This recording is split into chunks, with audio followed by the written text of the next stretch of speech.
Rancho, it's Wednesday, which means it is time for our Midweek Connect.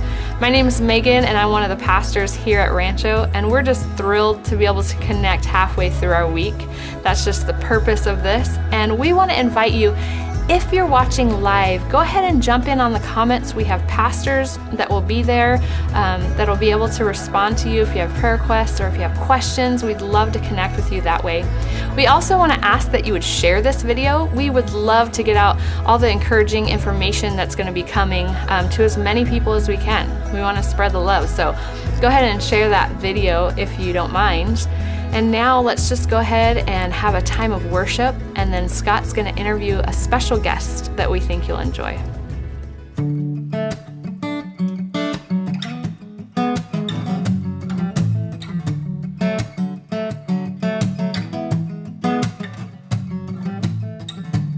All the worries of this world, I will lay them at your feet.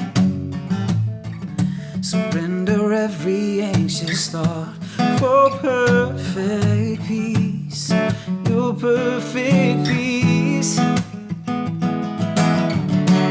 All the loved ones I will be, all my hopes and dreams and all my fears. I will choose to trust your name in everything, with everything. I will look up, for there is none above you. I will bow down to tell you that I need you, Jesus, Lord of all, Jesus, Lord of all. I will take you at your word.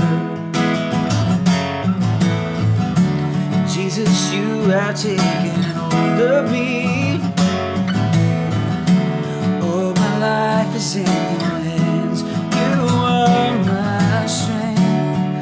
You are my strength. And I will look up, for there is none above you. I will bow down to tell you that I need you, Jesus, Lord of all. I will look back and see that you are faithful. I look ahead, believing you are able, Jesus, Lord of all, Jesus, Lord of all.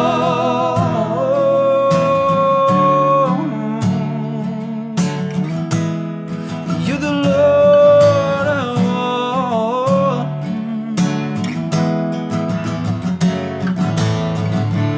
Prince of Peace, perfect healer. All my life, all my cares on you, King of Kings, mighty Savior.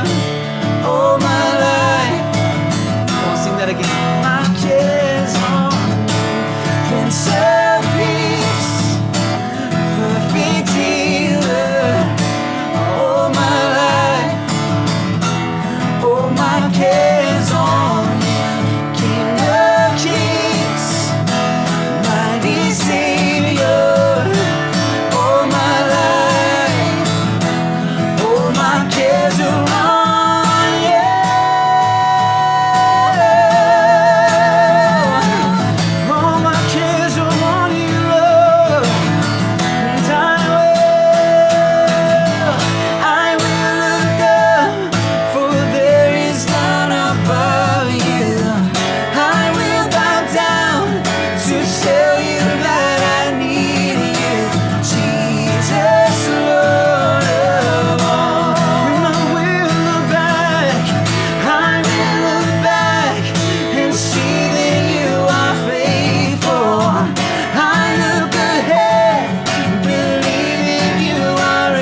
set me free.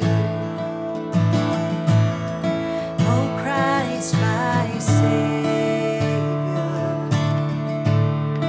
you rescued me. Come on. Take this life delivered, a vessel of your love.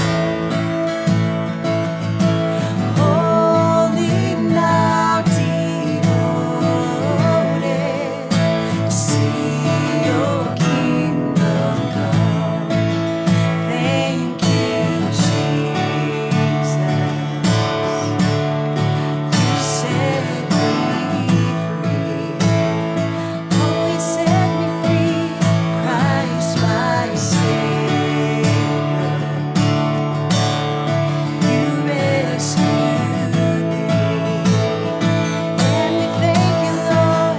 Thank you, Jesus. You set me free. Oh, Christ, my Savior, you rescued me.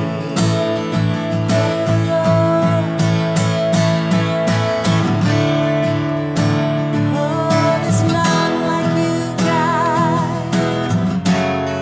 We thank you, Lord. You've given me life. You've opened my eyes. I love you, Lord. I love you, Lord. You've entered my heart. You've set me apart. I love you, Lord. I love you, Lord. You've given me life. You've opened my eyes. I love you, Lord. I love you, Lord. You've set me my heart. You've set me apart. I love you, Lord. I love you, Lord.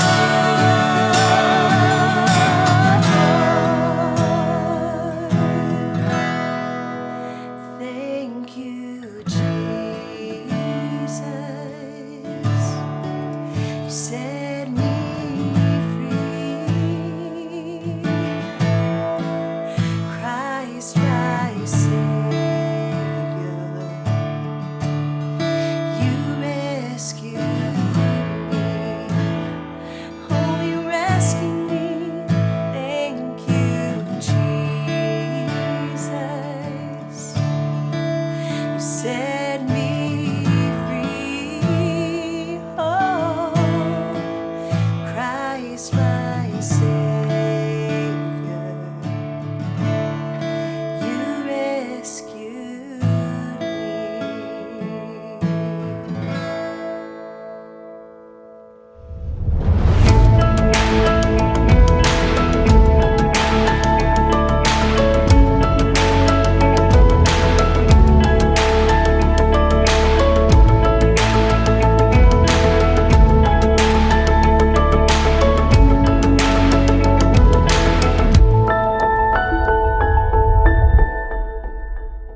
All right, so I'm here with Dave LaPointe with LaPointe Wealth Advisors, and Dave, you and Karen and the kids have been a great part of Rancho for quite some time now, and you've been just such a help in so many ways. And in particular, not too long ago, you were here on a Sunday morning and giving us some tips during our Life Plan series, and so you've been such a great friend at Rancho, and we sure appreciate it. And you've got a lot of experience managing wealth, hundreds of millions of dollars, and clients trust you and have walked with you, you said, I think, for 33 years. And so here we are in this crisis. It's unprecedented and fluid. Those are the two words I've heard more than anything else. Unprecedented and fluid. So there are people that have, a decent amount of wealth. They have retirement, 401k, as the joke goes. It's now a 201k. I'm sure you've heard that a million times. Said it a million times. It's true.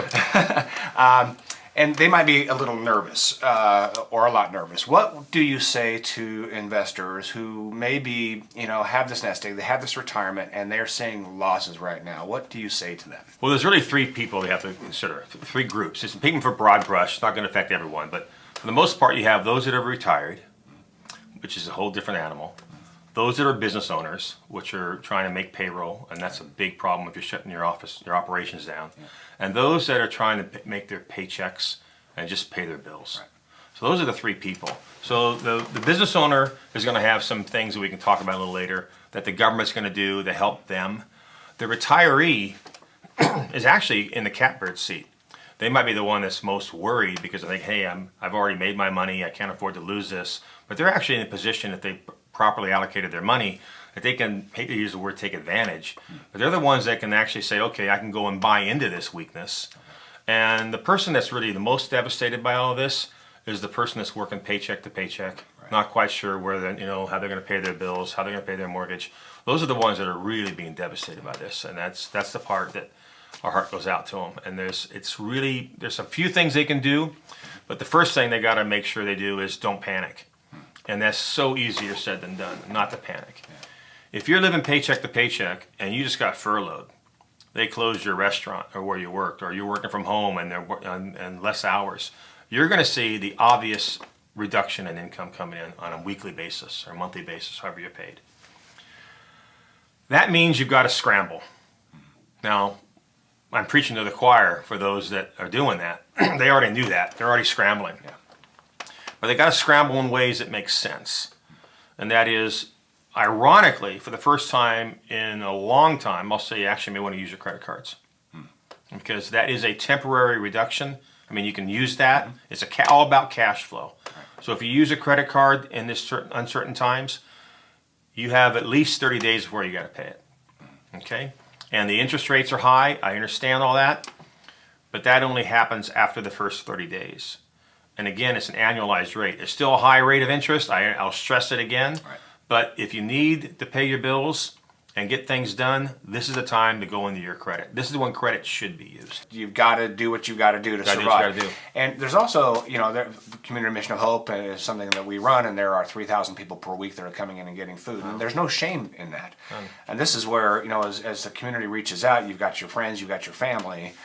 You can maybe borrow a little bit, but don't be afraid to just get some help. We're doing drive-through food distribution. They don't have to come in, no intake, no nothing, just no case management. Just drive up, here's your food, and go. Wow.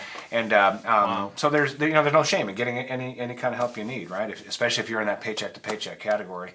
For those who are business owners. We're a business here as well. We got the church, we've got the school, we've got the rescue mission. So we've got 300 employees, and 129 of them have been cut back or cut to zero. And so we're doing all we can to help those employees out who are paycheck to paycheck, some of them. But there's a lot of government programs as well that's helping. We're kind of all in this together, and the government's doing what the government should do, and that is to provide some help. So what is the government aid besides those cash payments coming that could help out employees? Business owners, if you have less than 500 employees, you are going to be able to get some help, pretty significant help. First thing you want to do is if you have a line of credit at the bank, draw it all down. So if you have a line of credit, let's say $400,000, and you've only borrowed $80,000 of it, go borrow the $320,000 right now. Draw that entire line down before the bank changes the line. It's kind of sad to say it this way, but Scott, the time to borrow money from the bank is when you don't need it. You never want to go to borrow money from the bank when you need it, because they won't give it to you. Right. Okay, it's just the way banks work. Sorry out there, but you know what I'm talking about. Yeah. Right now, ironically though, they are making some changes to that. The Small Business Administration, which is normally a very complicated way to borrow money, they're going to allow businesses to borrow money based upon their revenues, previous revenues of the following quarter. So you can go back a year and show what your revenues are. If your revenues have dropped by more than 50%, you are going to get a very good loan in a very quick period of time, up to 250% of your payroll. Oh, wow. So 250% of your payroll. And I believe starting this Friday, you'll be able to go into a bank, show your documentation for the number of employees you had, show the state income tax returns for how you made payroll, and they will give you that loan literally the same day. Wow. So Get on the phone, call your SBA, call your local bank, whoever you're currently using. Talk to your banker if you already have one. They're willing to loan you the money because normally on an SBA loan, the government will insure or back 75% of it, between 75 and 80%. They're now saying they're going to guarantee 100% of it. Wow. So the bank literally has zero risk. Yeah.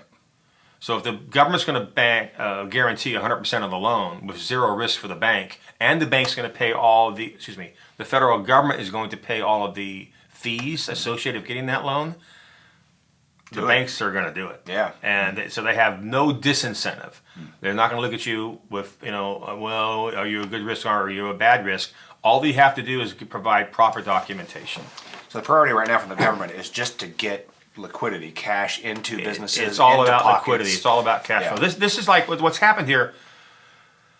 The markets move up and down. They always have. And it's shocking how often the market falls by 15%. The market falls by 15. When I say the market, I'm referring to the stock market. Yeah. The market falls by 15% on average, at least by 15% every 2 years. But on average. Yeah. And to us, that's just normal. We call that a correction. No big deal. Right. When you see something more than 20%, that's called the bear market. And we've had that right now. This is a very significant bear market. But usually the economy's messed up because we have bad interest rate policy, where interest rates are too high, or we have really onerous taxes where the tax burden's too high, or we have a regulatory environment where we're beating up the bad business owner because he's trying to do whatever. Right. And so we have usually too high interest rates, or bad monetary policy, or bad income tax policy, or a bad regulatory environment. And that was not the case here. We had very low interest rates. Really, the Federal Reserve Board has been very easy with credit. Our regulatory burden under the current administration has been reduced dramatically on businesses. This is a very business-friendly environment right now. All things are hitting on all cylinders. This is like a massive snowstorm that hit us.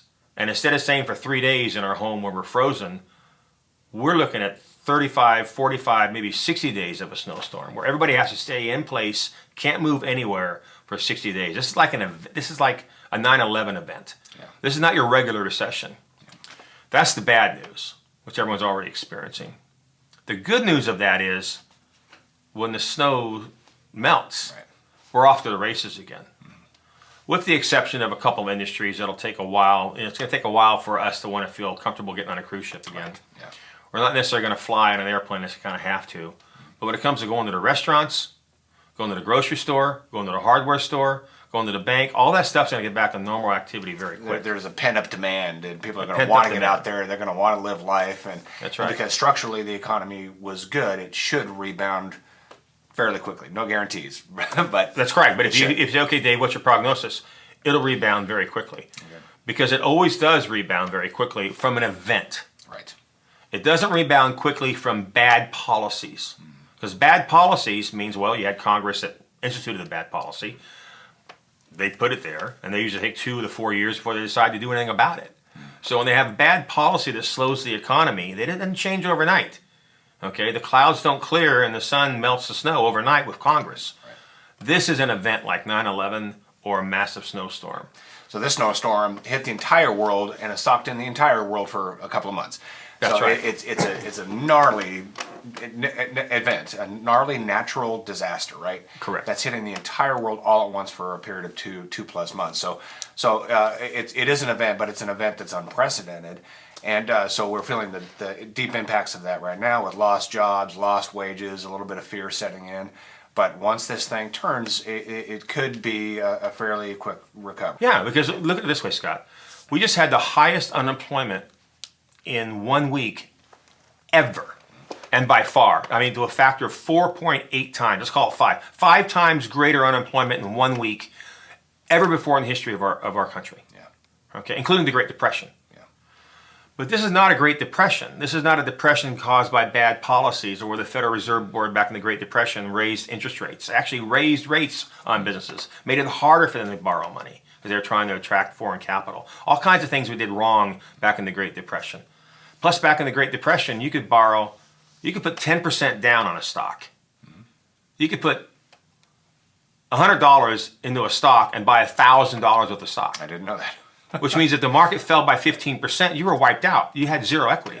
Our normal drop of 10% correction meant you had zero equity. You could borrow 10 to 1.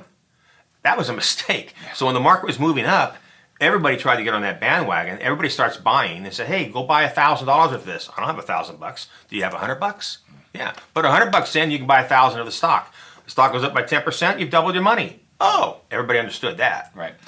Not the downside. Not the downside. If it goes down by 10%, you've lost 100% of your money. Oh my gosh. And so when that happened, it started tagging more people out, tagging more people out. It fell some more, tags the next guy out, and pretty soon you have a crash. And that should have bounced back, except the federal government did all kinds of things wrong. They raised interest rates instead of lowering them, because they thought that would attract foreign capital. And they added tariffs dramatically so that you only buy American, which meant, your customer can't afford to buy because you cut off all kinds of crazy things. That's an example of bad policy that resulted in the Great Depression and just made prolonged that it. linger. Yeah, Absolutely. Exactly. So you're not seeing the bad policy. You're saying this is a massive event, an unprecedented event. So we're feeling the pain and the fear of that. But there will be a recovery, as every natural disaster ends in recovery. I actually saw a bunch of charts just that were contrasting the difference between a structural recession and a natural disaster, decline in the market. Okay. And this curve was just very long and difficult. This was an immediate ramp back up, most of the time higher than we even started because That's there's right. such a lingering demand. So you see that coming. Yes, because normally when you have a structural problem, it's what they call a U-shaped recovery. Okay. It goes down, flattens out for a while until they find, hey, this is stupid, let's change some of the rules, and then off the races you go. Yeah. That's the U-shape. Gotcha. When it's a snowstorm or an event, boom, Down and right up. what happened? Okay, then you ask yourself, okay, but are we still buying hamburgers? Are we still going to the grocery store? Yeah. Oh, off you go. Gotcha. Now, what's happening right now, think of it like a piece of rental property. If you have a rental, let's say you have a rental property, let's use an arbitrary number. Let's use a $500,000 house that you rented, and you're earning $2,500 a month in rents. Well, that's $30,000 a year. Now, let's say that person lost their job and they can't pay you, and you can't kick them out, nor do you want to kick them out necessarily. So there's 6 months of no income. So instead of having $30,000 of income for the year, you as a rental property owner, the landlord, are going to see income of $15,000 for the year. All right. Now, if that $15,000 stayed that way, if all you could ever get was $15,000 a year, or $1,250 a month for the rest of the time frame, I guess your $500,000 home is now only worth $250,000 because you look at the cash flow. But if you know that in 6 month time you're back to $2,000 to $2,500 a month again, why would you ever take your $500,000 home and discount it to $250,000? Why would you discount the value of your home by half because your cash flow got cut in half? Right. For the moment. For the moment. Yeah. You would do that if it was a permanent cash flow reduction. Right. But if it's a temporary cash flow reduction, you would never do that. It's almost like saying, hey, it's a rainy day. Let's turn off our water on our lawn forever. Okay? Well, when the sun comes out, it's going to be warm and it's going to need that moisture. No. We had a rainy day. I'm going to shut it off forever. And I give that analogy because people are literally, and Wall Street's no different, they're panicking. They are selling Microsoft at a 20% discount. They're selling some of the biggest companies in the world at 30% discounts. Facebook, which nobody's ever walked into unless you actually work at Facebook. Right. They aren't being shuttered. They aren't seeing less people driving up to the Facebook window. They're not seeing less people ordering takeout from the Facebook window. They're not seeing less people staying at the hotel with Facebook because they don't exist. Facebook is down 35%. Makes no sense. Makes no sense. Well, it does in a way. It doesn't make sense at all, but it does for this reason. When the average person says, we're losing money, there's the first problem. If you don't understand why you're making money in the first place, you should never be invested. Because if you don't understand why things are going up, you have no idea what to look for that can cause things to go down. And so unfortunately, many of us will invest in our 401k plan and we'll say, well, I've got all these choices, 80 choices, and they don't know what to do. So they see a thing called the S&P 500. What's that? It's the broad market that owns 500 companies. So guess what they do? They buy it. The S&P 500 is going to own Apple, it's going to own Amazon, it's going to own Google, it's going to own Coca-Cola, on and on and on. Now, if there's a problem with China, and this is how it all started, and you've got a factory shut down in China, which can no longer make the chip for Apple, Apple's got a problem. That's true. So if you hear that and you worry about that and you say, "Oh, how am I affected with Apple?" Well, you own it in the S&P 500. Scott, we probably got to sell our S&P 500 fund. You push the button to sell it. How many stocks did you sell, Scott? 505. There's actually 505 stocks in the S&P 500. Wait a minute. The problem is with Apple, not Johnson & Johnson. The problem is with Apple, not Coca-Cola. The problem is with Apple, not Kraft cheese. The problem was with Apple, not, go on and on and on. Didn't matter. When you push the sell button, Sell them all. you sell them all. And that put a sell order in for all of them. That's why you see the broad market going down, because people are panicking saying sell, sell, sell. And that's where the expression throwing the baby with the bathwater comes out. So that's what's happening. They're throwing it all out. Gotcha. Some of those companies deserve to be hurt. I don't mean no one deserves to be hurt, but I mean, but it makes sense why they would be hurt during that. right. Let's say I drove up to In-N-Out Burger, and In-N-Out Burger only has fresh food. They don't have any freezers. It's only a refrigerator. And for some reason, let's say the trucks broke down. Hypothetical example. And you pull up and say, "You know what? Our truck broke down. We don't have any frozen product. We can't give you a burger today." Oh, all right. You drive through there, and you go to Burger King or McDonald's or Wendy's or wherever. But you don't go back to In-N-Out Burger the next day and order 2 hamburgers. So that revenue for In-N-Out Burger was lost forever. Forever, not coming back. Right. But somebody else benefited because I didn't buy that one. I bought somebody else's. So right now, the market's going to see some that have lost revenue forever and others that gained additional revenue that they hadn't normally seen. Like Procter & Gamble right now is selling toilet paper, which is, what's up with that? I don't know what's up with that. I have no idea. I mean, that'll be the great mystery of this whole thing. Is Yeah. why people rushed and got by toilet paper. I know, if you had to, take a shower, folks. I mean, I don't get it. But ironically, Procter & Gamble's stock is down right now because we are forecasting in the future that their third quarter revenue will be down. Why? Because they've had record first quarter revenue. Okay? Yeah, you don't need that much toilet You don't paper. need that much toilet paper. So the market's trying to be forward looking. Yeah. And so going back to that analogy, those that lost revenue, okay, that's lost. But what about those that are delayed? Right. Okay, if you didn't buy a truck, you want to buy a Ford F-150, and you can't, the color you want on the lot isn't there because the factory doesn't have the part for the transmission, therefore the car wasn't built. You don't drive, if you wanted a Ford F-150, you don't go across the street and buy a Chevy. Or if you wanted a Chevy, you don't go across the street and buy a Ford. You'll wait the 6 weeks or 8 weeks for that part to be put in the car, that car to be completed, delivered, and then you'll buy it. That's sales delayed. So there's a tremendous amount of sales that will be delayed. And most of the companies in the S&P 500 are providing you products that you will delay in purchasing. Gotcha. So they're going to see a big rebound. Yeah. Unfortunately, people that are getting hurt the most are sales that won't recover. And that, unfortunately, is the man on the street that's got a restaurant. Right. Okay? And it's the small companies in America that really are the backbone of the United States. And that's why it's so important to keep tax policies low. Because if you can keep entrepreneurs that are really out there working hard, putting in the long 12-hour, 14-hour days to provide that hamburger or that restaurant or that widget, whatever it is, for you, that's where most of the jobs really come from. Well, it is nice that there is government help that's coming for the small business owner, and there's community help. I mean, we're definitely seeing people rallying together to help people out, particularly Absolutely. who've lost their jobs or have cut hours.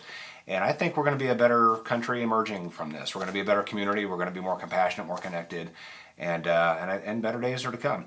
So you would say to people who are panicking, what? Let me recap. That if you're panicking, and I don't mean to sound cute, I'm not trying to minimize this, but if you are forced to sell because you have to have that money to make your rent, that's unfortunate that you were living that close in the first place. Okay, you never should be in a situation where you have to sell something to pay your rent. But that happens, unfortunately. That's reality.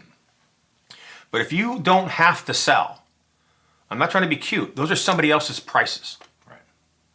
The bad prices we're seeing today are for those that have to sell.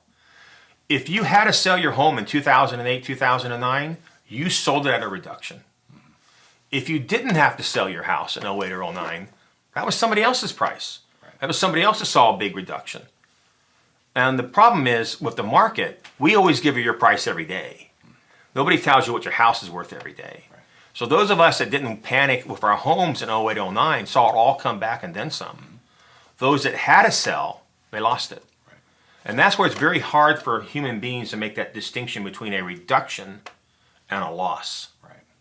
If you see your portfolio fall in value, it's been reduced in value. Right. You didn't lose money. You haven't lost money unless you Right. say, I will sell it. I'm gonna sell it, okay, right. then you've lost. Right. And when it's up in money, when it's appreciated in value, you haven't really made that money either until you say, I'm going to monetize it. Give me the money. Right. So the ups and downs of the market, if you aren't in a situation where you have to sell, you really aren't affected by this, which is where I said the retiree's kind of in the catbird seat. If you're sitting there with a portfolio of arbitrary number, $800,000, and now it's worth $620, you've seen big losses, you should be looking at your stock bond ratio mix and go, wow, is this a chance for us to sell some of our bonds and buy a bunch of stocks at a low price? Yeah. Could it go lower? Of course. But was it lower than it was 2 months ago, 3 months ago, 5 months ago? Certainly. So that's an opportunity, what we call rebalancing. Look at your ratios. Helps a lot. You are always very helpful, and we thank you for taking the time. And I know for everybody that's listening, they got something out of this for sure. I know idea. Dave, thank you very, very much. We appreciate it. You're welcome, Scott. All right, My take care. pleasure. It's so good to be able to connect with many of you throughout the week. As we close today, we just want to remind you, we hope that you'll come back and join us on Sunday morning with our live worship and teaching. We have Rancho Temecula, Rancho Murrieta, and Rancho en Espanol that all will be streaming live for Sunday services. We also want to invite you to check us out on YouTube under Rancho United. And if you have any questions about anything that was shared today in this video, you can go to rancho.tv and check us out.